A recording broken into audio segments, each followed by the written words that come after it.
L'info éco avec Capital.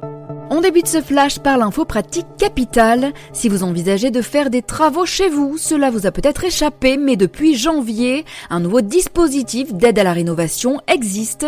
Baptisé MaPrimeRénov', ce coup de pouce de l'État remplace le crédit d'impôt transition énergétique. Il s'agit d'une prime versée par l'Agence nationale pour l'amélioration de l'habitat, et ce dès l'achèvement des travaux. Mais qui peut bénéficier de cette prime et quels seront les montants de subventions? Invité du grand rendez-vous de l'immobilier, Vincent Perrault de l'ANA a précisé toutes les modalités de cette nouvelle aide. Un entretien à retrouver sur capital.fr. Le coup de gueule du jour sera-t-il poussé par les retraités français installés au Portugal? Ils sont 10 000 à profiter là-bas du soleil et de la vie moins chère. Grosse cerise sur le gâteau, ils bénéficient d'un cadre fiscal particulièrement avantageux. Depuis 2009, le Portugal a en effet créé un statut fiscal de résident non habituel. Les bénéficiaires français ne paient donc aucun impôt sur leur pension privée. Mais mauvaise nouvelle, le Portugal envisage de supprimer cette exonération et d'instaurer un prélèvement de 10% sur leurs revenus.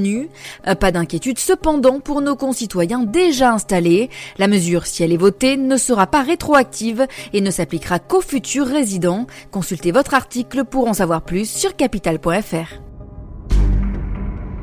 On passe au chiffre du jour. 100 000, c'est le nombre de ménages modestes qui risquent de ne plus pouvoir obtenir de crédit immobilier cette année. Alors que 5% des Français envisagent d'emprunter pour acheter un logement en 2020, leur projet pourrait être freiné par les banques. Celles-ci ont durci leurs conditions d'emprunt pour répondre aux recommandations du Haut Conseil de stabilité financière. Et ce notamment sur la règle d'endettement de 33%. L'année dernière, environ 20% des 1,33 million d'emprunteurs ayant souscrit un crédit ont outrepassé le ratio d'endettement. Mais désormais, les banques ne sont déjà plus enclines à prêter à des profils risqués, selon Sandrine Alonier du courtier Vous Financer. Pour éviter de voir leur demande de crédit refusée, les ménages modestes vont sûrement devoir augmenter leur apport personnel. Et on termine par l'Assemblée nationale qui durcit les sanctions contre le démarchage téléphonique abusif. Face à ce qu'ils appellent un fléau qui exaspère les personnes âgées, les députés ont voté ce jeudi 30 janvier une proposition de loi UDI Agir qui sanctionne plus durement le démarchage téléphonique abusif. Le texte va jusqu'à l'interdire dans le secteur de la rénovation énergétique, un projet de loi largement insuffisant pour la droite.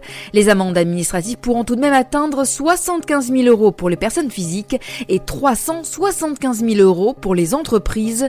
Elles sont actuellement de 3 000 et 15 000 € respectivement.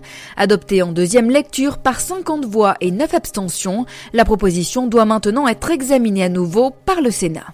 C'était l'info éco avec Capital.